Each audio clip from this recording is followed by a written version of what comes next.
Hello, good people. I'd like to talk to you today about the United Auto Workers strike, okay? And I want you to understand why the corporations actually, they want these people to go on strike.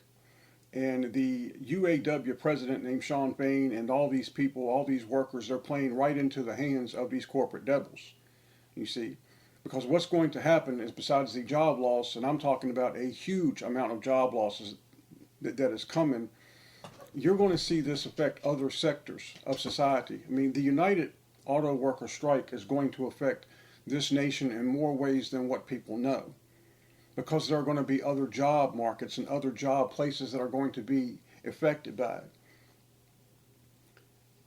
When you talk about auto strikes, when you talk about unions, and when you talk about people striking, it's not uncommon in the United States. But this time that we live in now is much different. What happens is there's a strike. The people with the money will meet the workers, and they will talk, and they will go back and forth, and usually compromises are made because they realize they need one another, and they go forward. The question is this: does the corporate devils need these workers anymore? You're going to understand, no, they do not. This is the new America. Things have changed. Things have changed. And the auto workers are playing right into the hands of the corporate monsters of Babylon. Now, the UAW, which is the United Auto Workers, has a new president. His name is Shawn Fain. Now, because he's not walking with Jesus, he's misled, and or worse, he's actually working for the enemy. He is leading these people into a disaster. The corporation's desire is to extend the strike. Yes, to let them go longer and longer and longer. Try this on for size, and you'll see how the corporations use the people and its leaders when they do not follow the only true leader with the power, the Son of God, who is Jesus the Christ. The corporations want to extend these strikes as much as they can, because what we know for sure is this. Right now, the United States in its car industry has a surplus of cars. Man, they can't get rid of them. From 2020 to 2022, Americans went out and bought car after car after car after car. They paid $90,000 for a $40,000 car. Now they can't afford them. The prices have gone up that most folks can barely afford to eat, let alone buy cars. There are car lots all over this nation, even used car lots, that are not able to get rid of the inventory they have, and yet the United Auto Workers believe they're going to strike and get more money. Now, let's go further here. Let's go further here. Let's really look at what's going on here. Interest rates are going up. So what used to cost you to get a car, if it cost you $400 back in 2019, it now costs you $900. People can't afford it. The demand for vehicles has gone down. Gas is going up. Now, between 20 and 2022, the corporations made a lot of money on cars. The United Auto Workers are behind. Now, the best way for the corporation to play these people is to lead them into a strike and let them think that they're doing the right thing and they're standing up. They don't understand what's happening. The UAW president, Shawn Fain, he has been a celebrity since all this started. He's been all over all the news. Why is he on the news? Because that's the devil's children's, that's their mouthpiece. It's worldwide coverage. Now, this strike has been covered more than any other auto strike in the history of the United States. Corporations are not coming to the table with an offer that is what the United Auto Workers think is fair.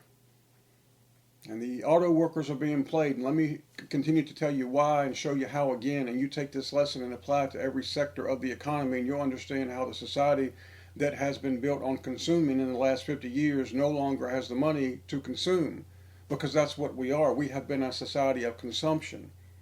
It takes money, it takes industry, it takes prosperity to consume. When you don't have the money, you can't buy. You see, there's nobody going to be there to sell you because there's no money. People don't have the money. Everything has doubled. Yes, you are starting to see some car prices come down. However, the auto industry made a great killing in the last 3 years. And they know that Sales are declining and are going to only get worse. People cannot feed themselves. They can't pay rent or their credit cards. Yet the naive masses believe they're going to be buying cars and houses. No, man. The motto of the communists is you'll own nothing. The state will own it and regulate it all. This is the great tribulation taking form.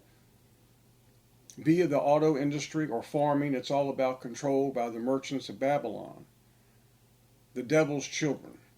This is the wrath of our Father on an absolute godless nation.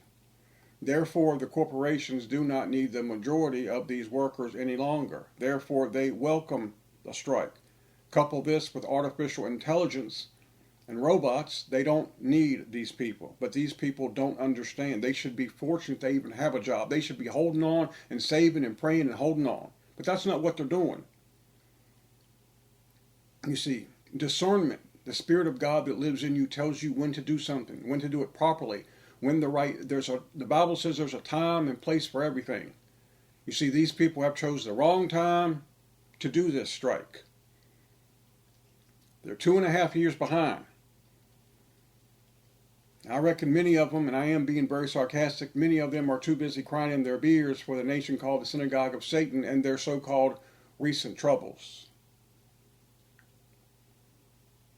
Well, to the UAW and to all these people, I do understand what you're trying to accomplish, but you're late and you're not going about it right.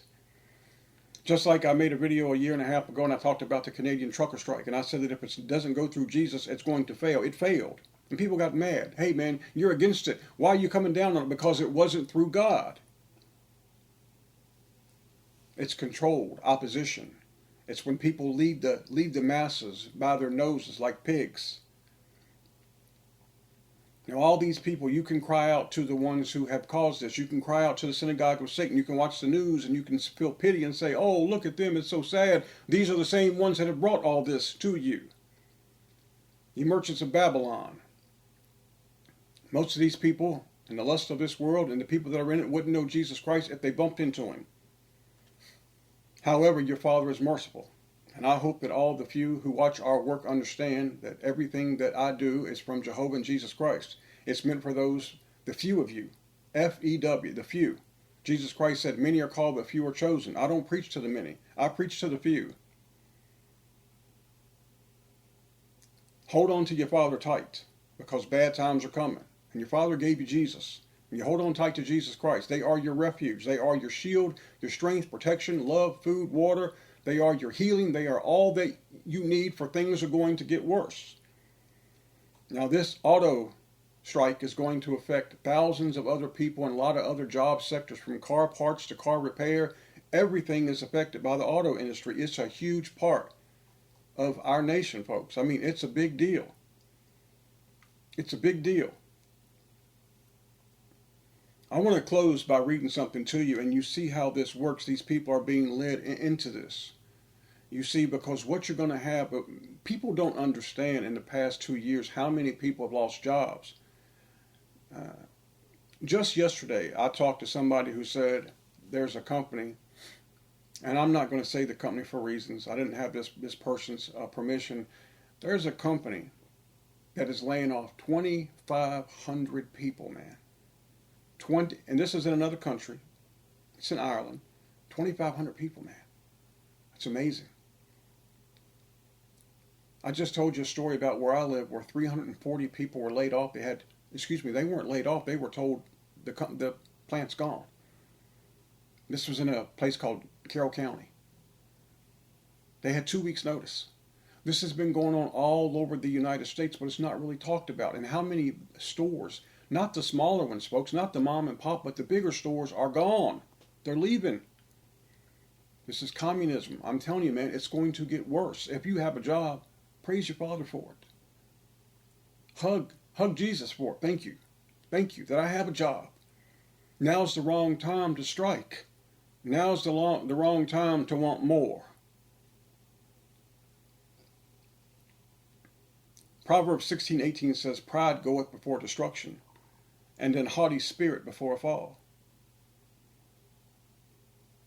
You see, brethren, nothing's changed in our lives.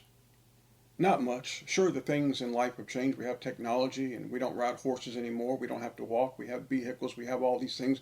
I'm not sure if it's made life better. But nothing's really changed. The core of who man is, who mankind is, and what we're here to do has never changed. I give you the words of Jesus as we close in Matthew chapter 12, verses 36 through 38.